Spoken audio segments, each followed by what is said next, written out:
All right, guys, we are here and we are live for the NFL Week 8 recap, aka the week of the backup quarterbacks. If you guys are watching this back on replay, what is going on? I'm going to have timestamps up as soon as possible so you can go to whatever game you want to hear me talk about if you don't want to hear me talk about all of them, which is, totally understandable. So make sure you guys stay tuned, though, for after tonight's game. I'm going to have my reaction up to the Giants versus Chiefs game. Let's go Giants. I'm a little nervous about the game.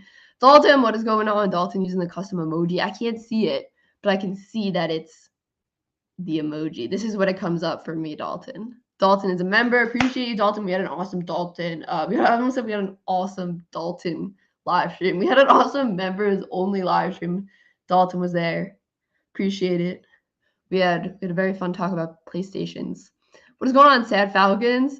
So, guys, I think I'm just going to get into this. We're going to go right into Thursday Night Football here. I'm not going to talk too long about this game just because, I put out that reaction video and that kind of says it all. Well, no, it doesn't say it all, but I think that's the best medium to talk about the game in. So Packers won this one, 24-21. What is going on, Tiana Autographs? EJ, yeah, it's brutal. I feel so bad. Yeah, Bouncing Soul, same. What is going on, Sound? Yeah, John, it's insane. Opposing quarterbacks are going to have a really tough time. Yeah, Bears Fury, I saw that live. That was a crazy run. All right, guys, so let's talk about the game real quick. We're going to do Thursday night one kind of quick. So we got Packers, Cardinals. I did a live reaction to this game, but Packers are legit. I mean, they went on the road and beat the undefeated Cardinals and didn't even give them a chance to tie the game because of the interception. You could say that was AJ Green's fault. I don't know. But the Packers are legit. I mean, they went in there without Devontae Adams, without Adam Lazard. They lost Robert Tonyan like midway through that game. Obviously, he's unfortunately done for the season. But listen, Aaron Rodgers, 22 of 37, 184 yards, 2 touchdowns. Not the most crazy numbers, right? But the running game was really working. A.J. Dillon and Aaron Jones both had great nights. I mean, A.J. Dillon had 78 yards on 16 carries. Kyler threw 2 interceptions. Oops, I'm not focused. Kyler threw 2 interceptions, which wasn't great. But Hopkins wasn't even playing that much in that game because of his injury. He was like kind of in and out in that game. Clearly wasn't 100%, but Packers are really legit. So stay tuned for my power ranking to see how the Packers do because they're 7-1 right now and haven't lost since week 1. So do we want to talk about the Jets next? I feel like we need to talk about the Jets next. I feel like we need to do this. So we got the Jets. They won 34-21 versus the Bengals. And this game was the most unpredictable or the most surprising game I've seen this season. I did not think the Jets were going to have a chance in this game. The Bengals were so hot. They're coming off a win versus the Ravens. Jets are playing Mike White, the backup quarterback.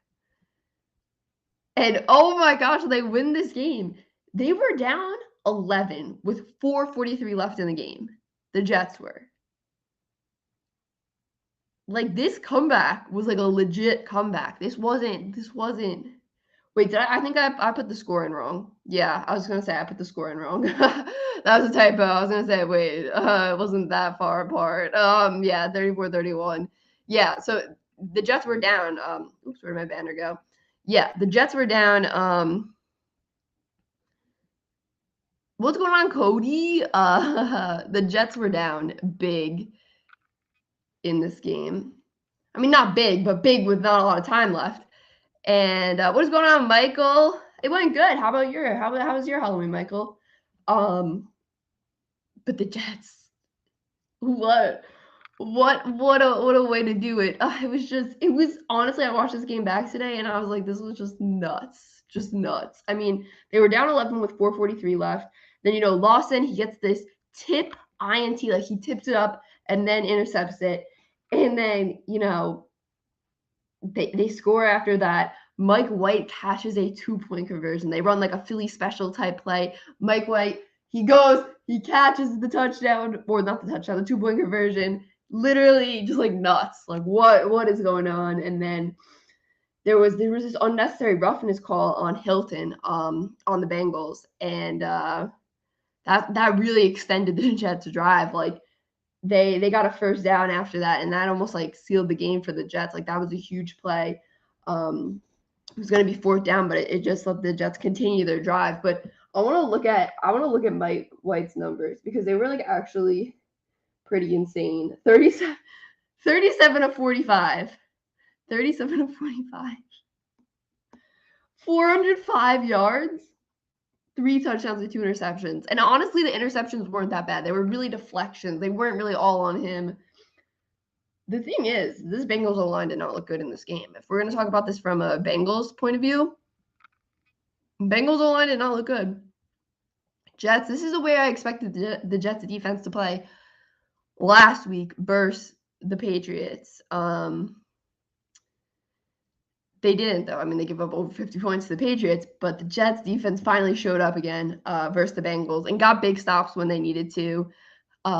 He was actually just a crazy game. I highly recommend if you can go back and watch this game to go back and watch this game because it was really crazy. It didn't seem like the Jets were locked to win at all at the end of this game. It really seemed like the Bengals were going to close it out, but that bad interception late by Joe Burrow, which was just a tip, put the Jets right back in the Bengals territory, let them, score that touchdown. Oh my gosh, it was just awesome, guys. I'm happy for the Jets. I'm a Giants fan, but I can never hate on the Jets.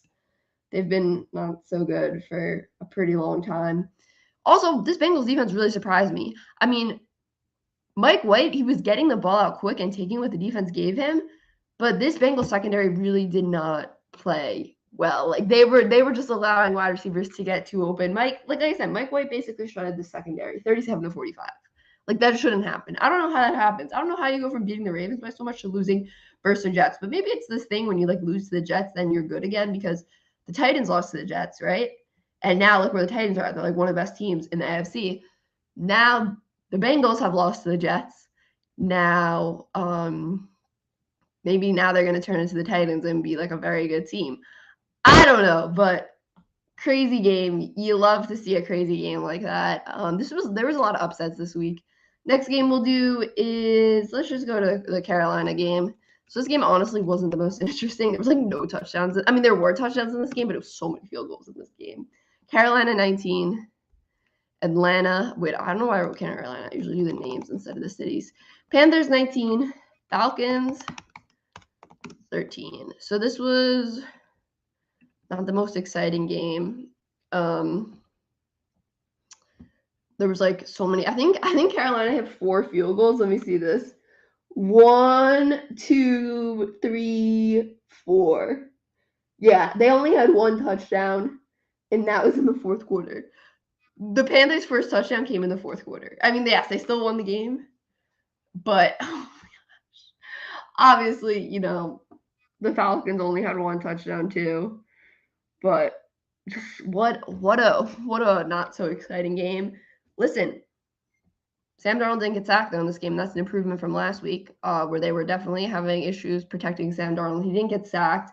He rushed for a ton of yards this week. He really did. I mean, the run game was really working for Carolina. Matt Ryan didn't have a good game at all. It's really weird. Kyle Pitts had a crazy game last week and was so quiet this week. He really was. But I don't know. This game is just, I don't know. There's not much to say about this game. It's just, there was a total of 1, 2, 3, 4, 5, 6. There was a total of 6 field goals and 2 touchdowns. So that's kind of not the most exciting game if you ask me. But Panthers do bounce back, and hopefully CMC will be back soon. Vic, I appreciate that. Vic. Is it from the Cowboys video yesterday, I'm assuming? From the Sunday Night Football reaction. All right, next game we're going to do is, let's see what we got here. Oh, the Buffalo and Miami game. So the Bills do win this game, but this game was very close for a very long time. I don't think a lot of people expected this game to be this close. literally the last Bills touchdown was like when the game was over. This, yeah, Mac did get his hand stepped on. It was like really gross. But I was honestly surprised how close this game was. The Bills did not play well in the first half of this game. They put up 3 points in the first half of this game. So did the Dolphins. This game was tied 3-3 heading into halftime. I feel like we had so many low-scoring games this week. We're just like 3-3 heading into halftime. I think the Browns versus Steelers was 3-3 heading into halftime too. But the Bills were not good. They put up 16 points in the fourth quarter, which kind of sealed the win for them. But this was like a one-score game in the fourth quarter. That's the thing. You know, the Buffalo Bills scored 7 points in the third quarter. So it was 7-3. No, sorry, 10-3. It was 10-3 heading into the fourth quarter, which is nuts. Yeah, it's such 11 is such a weird number for a finals result, and yeah, it is. It was a weird game. I say this a lot, and I don't know if I'm the only one who feels this.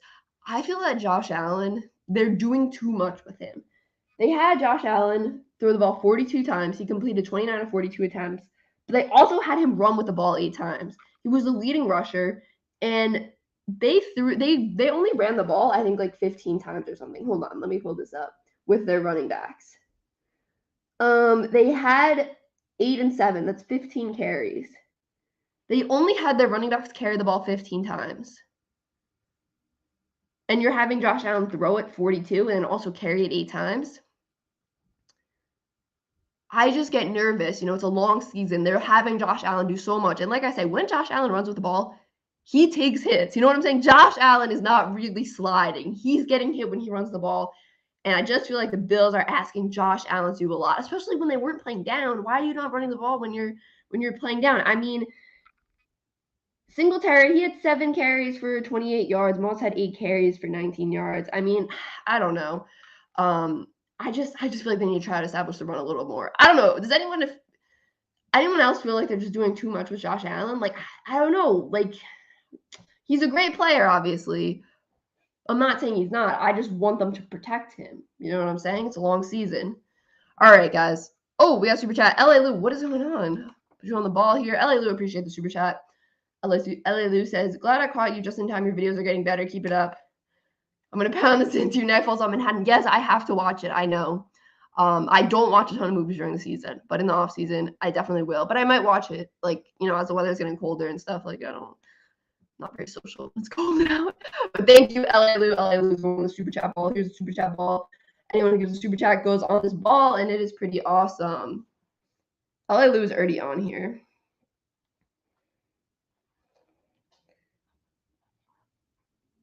Boom. Boom. There we go. All right, it looks good. It looks great. It looks great. All right, guys, I appreciate that. Yeah, Mitchell Trubisky is the backup, says Rational Thought. The way they treat Allen is why I don't think they will win a Super Bowl. It's weird because even in the playoffs last year, they were so not running the ball. And, like, it's just, I don't know. I feel like I need to see them just take a little bit off Josh Allen. He was 29 and 42. His QBR, according to ESPN, was 45.3. And then Tua's QBR, according to ESPN, was 67.9. I mean, Tua, he didn't have the worst game. Like, Tua's put in a tough spot, in my opinion. The Dolphins, if they bring in a new quarterback, it's not magically going to fix everything. Let me just say that. It's not magically going to fix everything. Tua made some big throws in this game. He just makes costly turnovers. Tyrone, I appreciate the super chat. Says, thank you for all your videos. Keep it up. I appreciate you watching, Tyrone. I really do. I see you in so many live streams. I see you commenting so much. It's definitely really cool how I get to know your guys, like, names and stuff. And I feel like we're just, like, you know, a community here. That sounded so cheesy, but I'm, like, dead serious, guys. I really do, like, appreciate seeing you guys here in these live streams. It's something I definitely look forward to talking with you guys. I really do appreciate it. So I appreciate that, Tyrone. Also, big win for the Cowboys. We're going to talk about that in a few minutes. But, yeah, I don't know how I feel about the Bills, guys. Few dominant wins for them early in the season, but what do we feel about them now? I don't know. I mean, they won. They did what they had to do, but they got to get some balance on that offense. All right, let's go to San Francisco versus the Bears. So the 49ers win 33-22 versus the Bears. Good bounce back win for the 49ers. I will say that. Good bounce back win for the 49ers. Their run game was really, honestly, both these teams, their rookie running backs are doing really, really well. I mean, Elijah Mitchell, 137 yards on 18 carries and 1 touchdown. And then for the Bears, Herbert, he had 72 yards. I mean, it wasn't his best game, but he's still a really solid rookie running back. Justin Fields, let me say this. Justin Fields, I think, is getting better every single game. I appreciate that, Miguel. I appreciate that. Justin Fields, I think, is getting better and better every single game. I want to say that. I really do believe he's getting better and better every single game. The offensive line is still terrible. I mean, he was sacked 4 times. The offensive line is still an issue. But Justin Fields, yes, the Justin Fields run everyone was talking about, I actually caught that live. I had like 2 games up at once, and I literally caught that play and only that play. And I was like, oh my gosh. He was about to get sacked like probably 4 times. But it was just like, oh, excuse me. Let me run all the way around and then score a touchdown. I appreciate that, Ramon. That is awesome. All the way from Brazil. That is insane. Yeah, go Pack, go for real. They're on a roll right now. But Fields is looking better and better each game. Give this guy an offensive line. If you give Justin Fields an offensive line, he will thrive. I mean, he rushed for over 100 yards too. He is so fast. I don't think I realized how fast he was until I saw the highlights from this game. When he has space, he gains speed and he is really, really fast. But for San Francisco, listen, Jimmy had 2 rushing touchdowns. Like, Jimmy was like lowering the shoulder to get into the end zone, had 2 rushing touchdowns. He knew he needed to come back in a big way this game after what happened versus the Colts, where he played really, really not well at all. Otherwise known as really bad. But he was like, come on, guys, I'll rush for 2 touchdowns here. Deebo Samuel had a crazy game, 171 receiving yards on 6 receptions. He had a crazy game. What is going on, Jarvis? But yeah, the San Francisco 49ers really needed that win. Honestly, I expected the Bears defense to do a little more. They didn't get 1 sack on Jimmy. And I thought they would be able to generate some pressure, but they couldn't get 1 sack. And that's not great for a defense that has been getting a ton of sacks. Next game we got is the Steelers versus the Browns. This was a weird game. Another weird final score, 15-10. Just a weird final score and a weird game. This was another game that went into halftime 3-3. You guys you don't even think the Bears got a QB hit? Yeah, maybe not. I didn't even know like why the defense couldn't get pressure. I was so surprised they couldn't get a sack because to start this season, the Bears were getting a ton of sacks. No, not yet. I have not done the Cowboys game. Sunday Night Football is usually last, by the way. So this game was really weird because the Steelers did not have a kicker for part of this game. Baker, I gotta say, Baker did not look 100% for sure. We know he's obviously not 100%. He just doesn't look right. Like, he played, I think, better as the game went on. Like, when they had the opportunity to, like, win the game, he looked better. But then Jarvis fumbled, and then they also just couldn't convert on the second chance they had. But he does not look right, and it really stinks because we know what's going on with him. Chubb didn't look 100%. You know, it was his first game back. He didn't look great. We'll see what happens. I'm expecting more from him next game. I think maybe this was just like a first game back, kind of getting the rust off. And, you know, the Steelers, they had some big 4th down conversions because they kind of had to have those 4th down conversions because Boswell had to leave the game after they faked a field goal and he got injured. So they didn't have a field goal kicker and they had to just go for 2-point conversions, go for it on 4th down. Like, the Steelers were put in a tough spot. I remember they got a penalty on one of their 2-point conversions and it was like a very long 2-point conversion where you would usually, you know, then go for the field goal, but they really didn't trust anyone to hit the field goal. But so pretty crazy win for the Steelers because they were in a bad spot this game.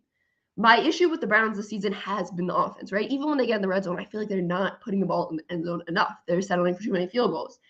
And they only put up 10 points in this game. If you're only putting up 10 points in a game, you can't really expect to win. I know this Browns defense is really good, right? But you can't expect this Browns defense to hold every single opponent to single digits every single game, right? This offense is only putting up 10 points.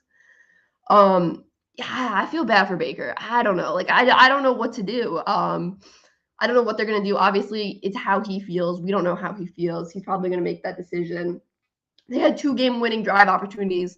Jarvis fumbled on one of them. Baker looked really good on that, like, possible game-winning drive, the one where Jarvis Landry fumbled, unfortunately.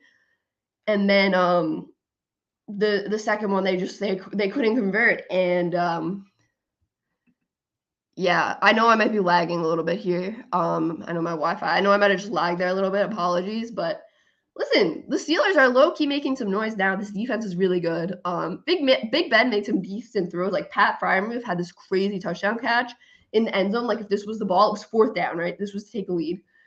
The defender was here. He like basically caught it in his, I think it was his right or left hand. I think his right hand, and then like flipped it over to his other hand to secure it and get both feet down. Crazy touchdown catch by Freiermuth. Like go look that up if you want to see a crazy catch. And yeah. This is a decent one for the Steelers. Like they're stacking the wins now. I do gotta say that. All right, what else do we got here? Should we do the Rams game next? Should we go talk about the Rams, or should we talk about Philly? Let's talk about Philly. Let's talk about the Eagles and the Lions. Eagles 44, Lions 6. So I thought this might be the Lions' opportunity to get a win, right? I thought this might be the Lions' opportunity to get their win. Hold on, let me take a sip of water. But clearly it was not their opportunity to get a win. They are not good. They are not good. Philly put up 21 points in the 3rd quarter. I don't even know. Hurts only had to throw the ball 14 times. Hurts only had to throw the ball 14 times to put up 44 points in this game. Let me just repeat that. Jalen Hurts only had to throw the ball 14 times to put up 44 points in a game for the Eagles to score 44 points. He only completed 9 of those passes. The Eagles only completed 9 passes to score 44 points. What? Like, that's the most nuts stat. Jared Goff, 25 34, 222 yards. Jared Goff cannot carry a team. We obviously know that. Like, Jared Goff can be a solid quarterback when he has the pieces around him, like he was on the Rams. But he's not going to be able to lift this Lions team on his back. Yeah, exactly. Running the ball works. I mean, Jalen Hurts had 7 carries for 71 yards. Obviously, Miles Sanders is on the IR now, but Boston Scott, 12 carries for 60 yards, 2 touchdowns. Jordan Howard, 12 carries for 57 yards, 2 touchdowns. Gainwell, 13 carries for 27 yards. Running the ball works. They got to do it more. They definitely do. So that's that game. We're going to talk about the Tennessee Titans and the Colts now. So the Titans win another one. They win 34. This was a nuts game. You guys, I don't know. Okay, this reaction honestly got the worst views from yesterday, but I thought this was one of the best games yesterday, to be totally honest. This game was nuts. This game was honestly nuts.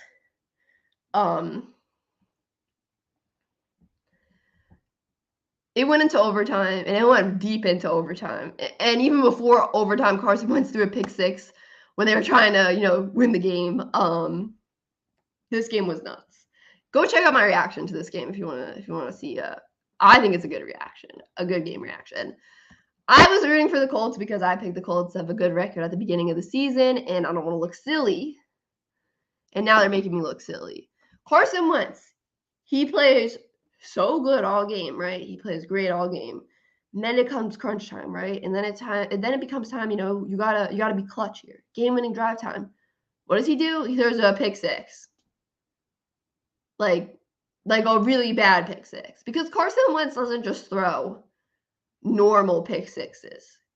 He throws like the worst interceptions. Like this is how he throws the interceptions. Like this, or like with his left hand, like 2-hand pass that. Like it's just the weirdest shovel pass. Like it's the weird. Oh my god, yeah, I do watch Pittman Jr.'s YouTube channel. I haven't watched it in a while though, to be honest, but I did used to watch it a lot. His interceptions are not good. They are not. He had 2 interceptions in this game, and both of them came in key moments. In the fourth quarter, in the final minutes of the fourth quarter, and in overtime. That's probably the worst time to throw an interception. Derrick Henry, I got to talk about this. He's getting surgery on his foot, but he's not officially out for the season. I think they're saying they feel it could be around 8 weeks. So it doesn't mean the season is officially over for him, right? But that stinks if you are the Titans, because Derrick Henry is the number 1 running back in the NFL. He's the best running back in the NFL. And that whole offense runs through him. He sets up that play action so perfectly. He gives Ryan Tannehill time in the pocket because, then when they fake that play action, he gets time in the pocket. We saw what happened in this game when Tannehill is under pressure. He does not play well. So this is going to be a real test for this Titans team to see how they play without Derrick Henry, because if they play well without Derrick Henry, then this team is one of the best in the league. If this Titans team can win games without Derrick Henry, they are a very, very good team. This time period without Derrick Henry is really going to show us what Ryan Tannehill is made of. How is Ryan Tannehill going to play without Derrick Henry? Because we know how much Ryan Tannehill benefits from playing with we know how much Ryan Tannehill benefits from playing with Derrick Henry. So now in these next few games, we're going to see how good Ryan Tannehill is. And it's going to be really interesting to see how the Titans have played. I mean, they have really overcome a lot of stuff this season. I think the Titans are playing better than what they are on paper, to be honest, which is impressive. But we'll see what happens. I mean, honestly, the AFC South, it's not good. The Colts are like their really only real competition in the division, but they're 3-5. And the Titans have won both head-to-head matchups, so they've won the tiebreaker already. So the Titans, they're in a pretty good spot for the regular season, but I guess it gets tricky when you get into seeding for the playoffs. But we're a while away. We'll see what happens. What is going on, Francisco? Yeah, literally, Michael. He is. I mean, he does so much for them, because even when Derrick Henry isn't, scoring touchdowns and stuff, there's always defenders having to look at Derrick Henry. You know what I'm saying? Like, you gotta make sure this guy does not have the ball in his hands when they're doing a play action fake. You got it, because he can score an 80-yard touchdown. So next game we're going to talk about is, did I miss a game yet? No, we got to do Rams.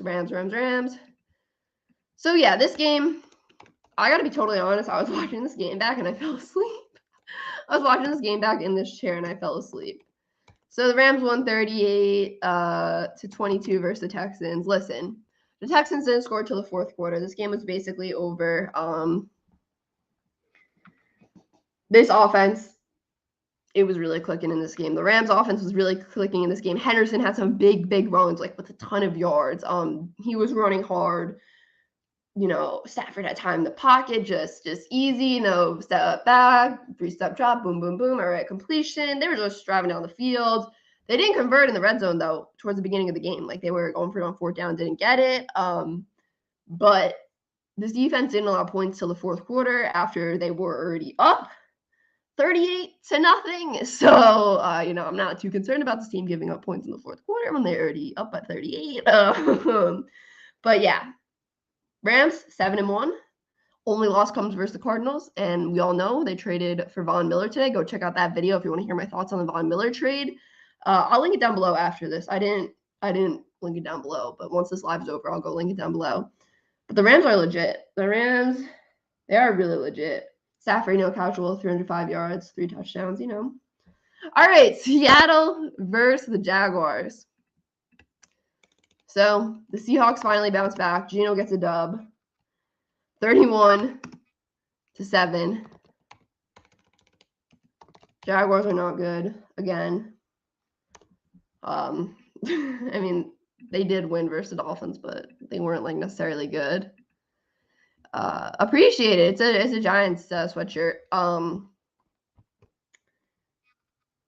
This game, I mean, Jaguars didn't score till the fourth quarter. So take that information as you will. They didn't put up points in the fourth quarter, which is honestly very encouraging for Seattle. Even though they're playing the Jaguars offense, I've had many question marks. I have had many concerns and questions about the Seattle defense.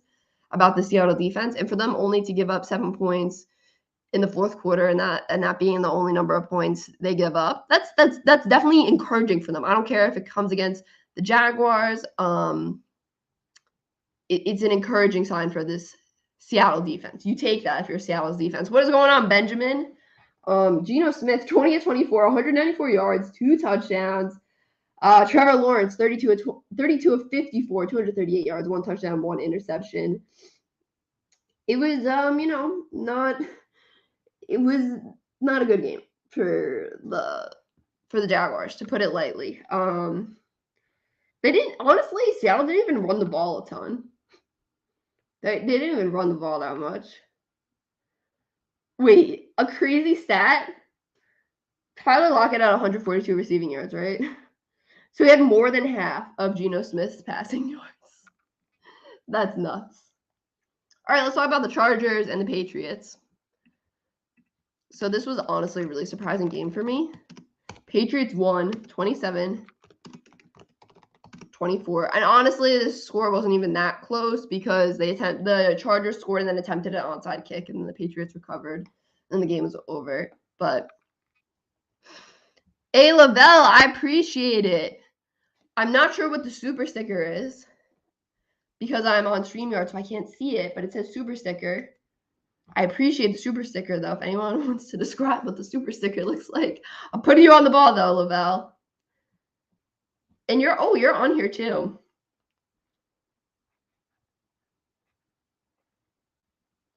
Boom. Thank you so much. I appreciate it.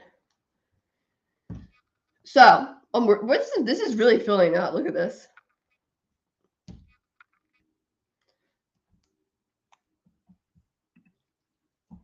Honestly, Justin Herbert had a bad game. He honestly had a bad game. Oh, cool. A pair working out. Justin Herbert, 18 of 35, 2 touchdowns, 2 interceptions. I really think the pressure from this Patriots defense was getting to him. He was sacked 3 times, but he just did not play well. Justin Fields did not play well. He really didn't. And I think that's a huge reason why they lost. Like, the run game was working in this game. They had yards on the ground, unlike last game. Like, Justin Herbert wasn't the leading rusher this game. But he did not play well. Listen, Chargers are still 4-3. Mac Jones, 18 of 35, 218 yards, no touchdowns. Yeah, the pick 6 late in the game for sure. Herbert threw a pick 6 in the fourth quarter. That really put them in a bad spot. Damian Harris, 22 carries for 80 yards, 1 touchdown. I honestly thought he could get more than that just because the Chargers' run defense has been so bad. But, the defense still couldn't get the big stop when they needed to for the Chargers. And the Patriots kind of looking a little good now. All right, this is a weird game. We got the Washington football team and the Broncos. So this game, Broncos win 17-10, but this was a weird game. This was okay. If anyone saw this game, the ending was the weirdest thing ever. So Heineke was 24 of 39, 270 yards, 1 touchdown, 2 interceptions. Heineke. I feel like there's so many interceptions in the end zone.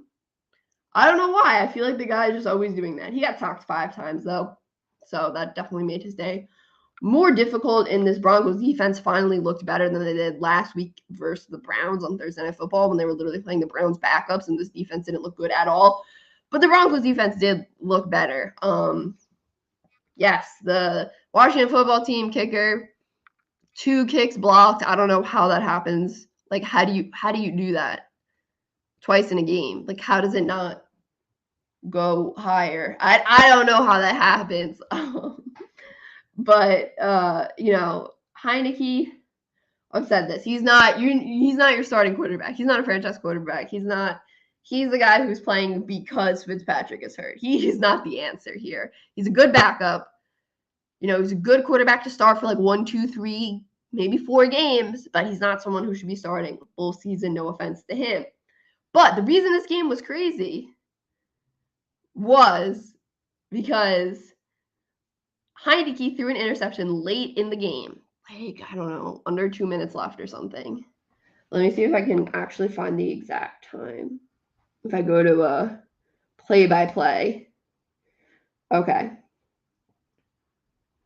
Interception happened with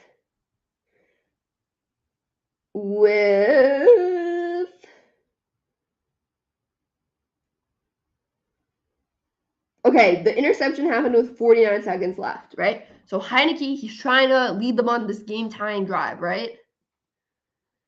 And then he throws an interception, right? With 49 seconds left. It looks like the game is over, right? But then they're running out the clock. The Broncos are running out the clock on their own 23-yard line, and Melvin Gordon fumbles the ball, and Washington recovers. And it's like, oh my gosh. What? How do you do that? How do you do that? Then Washington gets the ball back, and they can't score. They have, they can't score on 4th down. It's not even that they ran out of time. They just couldn't put the ball in the end zone. And then it was 4th down, and Heineke throws the ball out of the back of the end zone. Like, he didn't give anyone a chance. Like, it doesn't matter if it's intercepted at that point. Like, throw a jump ball there because it's the end of the game. It's the game right there. Don't throw it out of bounds. Give no one a chance. I didn't understand that. All right, guys. Next game. Tampa Bay and New Orleans. Oh, my gosh. All right, so the Saints. Big win for the Saints. This was insane. Saints 36, Bucks 27. Tom Brady loses them the game. Like, how often does that happen? How often is Tom Brady throwing really bad interceptions like he was in this game? Basically, the game-losing interception Tom Brady threw. If you want to see my live reaction to that, I did a video to that. But the trend of the backup quarterbacks continues. Trevor Siemian, 16 of 29, 159 yards and a touchdown. I mean, he was looking pretty comfortable out there. I don't know who's just making the throws he had to make. I feel so bad for Jameis, though. Torn ACL with some MCL stuff going on, too. Out for the season. How much does that stink? Like, how bad do you feel for Jameis? Like, that stinks. That freaking stinks. Oh, Eric, thank you for the super chat, bud. He says, I know I have the Chiefs, but let's go Giants. I appreciate you, Eric. Eric, you're on the ball already, too. But guess what? You're going back on. Boop. I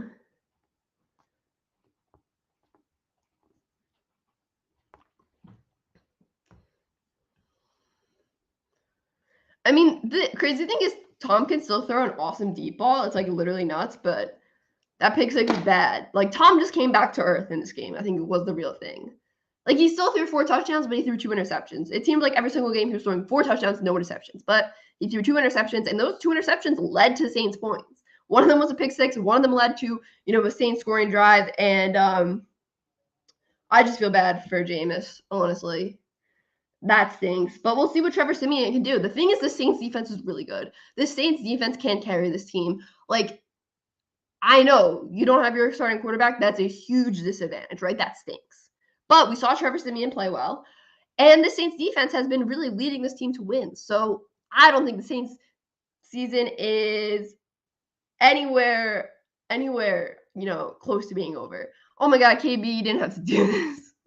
K Blue says, how do I get on that ball? KB, like that. KB, I'm scared for tonight. Kid Blue running back. What a goat. RB27. Boom. Last one for that line, KB. Do you see it? Boom. Yeah, and the defense. The Bucs defense, too. There was a Siemian interception, but it was called back because of a roughing the passer penalty. And it was it was a good call. It wasn't like one of those borderline calls where it's like, why is that roughing the passer? Like, no, it was clearly roughing the passer. But thank you for that super chat, KB. I appreciate you, bro. All right, guys. We got to hurry. All right, next game. Dallas, Minnesota, final game. Let's do it. Cowboys win this one. 20-16. Guys, smash that like button before we do this last game here. Smash the like, smash the like. I'm scared too, but I gotta put on my game face for the stream. I'm scared too. I just want to win. So, Cowboys win, and this is like the grand finale of backup quarterbacks for the week. We got Cooper Rush winning in prime time.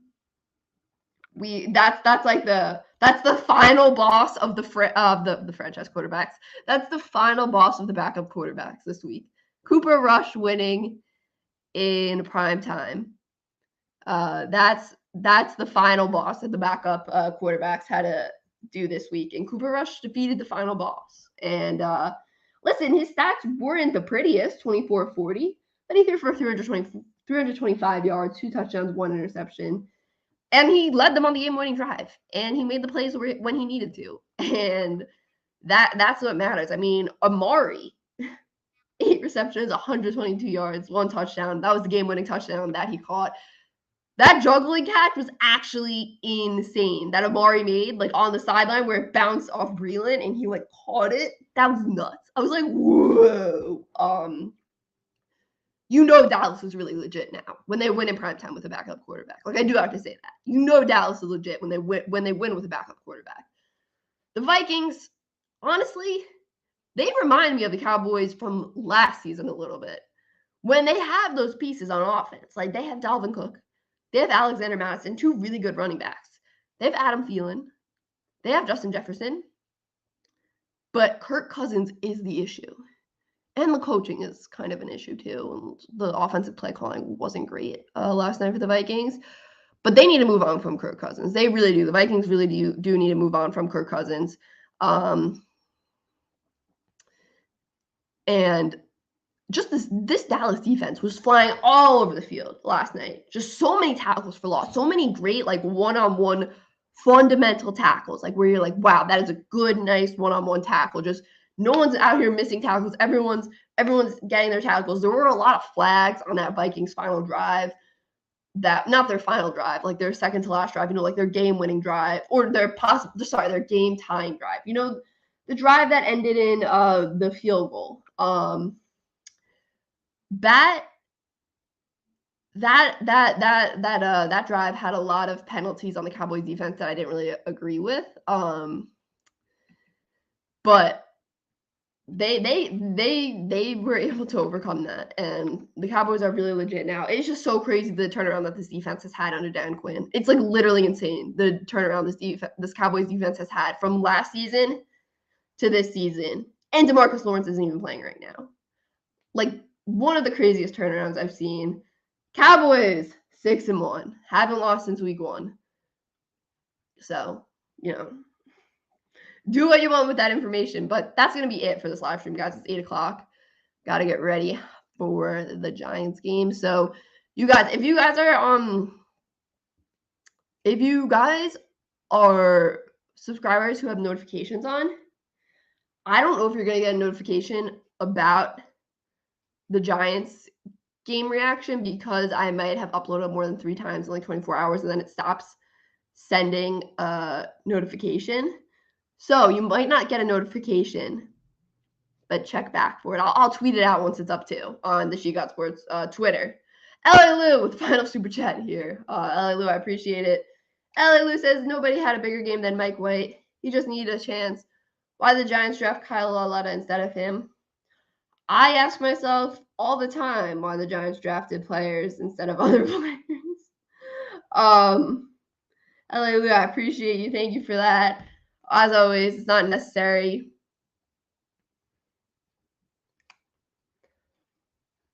So that is it, guys. I appreciate you all stopping by. If you guys want to drop a thumbs up on your way out, I appreciate it. If you guys want to tell a friend to subscribe, I'd appreciate it. I'm trying to hit 10,700 subscribers by tomorrow morning. That's my goal. That was my goal heading into this weekend, is by Tuesday morning, I wanted to hit 10,700 subscribers. That's the goal I set out for myself. So if anyone wants to, send the channel to a friend and be like, hey, friend, this lady was wondering if anyone was interested in these videos. So yeah, guys. If anyone wants to do that, feel free. I appreciate it really if you do want to. But yeah, guys, that is it. I appreciate y'all so much. This was so much fun. I guess I'll see you guys in the comment section of the Giants reaction video. All right, guys. Peace.